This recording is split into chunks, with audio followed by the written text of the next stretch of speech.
e come spazio alle rubriche settimanali di Gnovis dal Monte.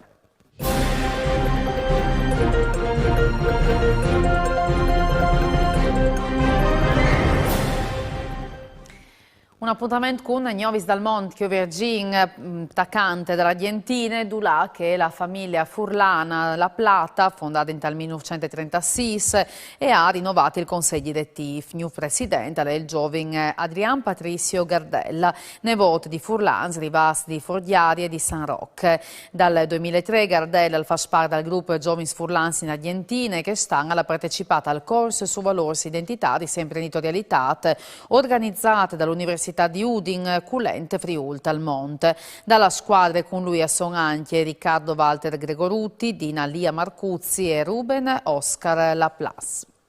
E dall'Argentina si sposta in Chiase, in Friuli, dove è in pieno svolgimento la 12ª edizione del corso di introduzione all'arte del mosaico organizzato dall'Ente Friuli al Monte e dalla scuola mosaicisti di Spilimberg. In Friuli sono arrivati giovani discendenti di emigrati furlani di Argentina e Uruguay per partecipare ai corsi di formazione. 52 episodi in programma con approfondimenti specifici sul taglio dei materiali, sulla progettazione e sull'esecuzione musive. Sono stati organizzati visite a Spilimberg, Udin, Palme, Aquilea, Grau, Re di Puglia e Trieste e per tanti di loro è stato il primo viaggio in talattiere dai loro vons.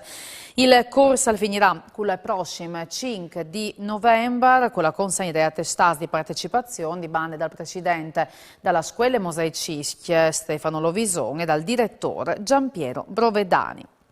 E per Usgnot alle dute, a domani sera sempre alle stesse ore con l'informazione in Marilenghe. Mandi e buone serate di Viodisi.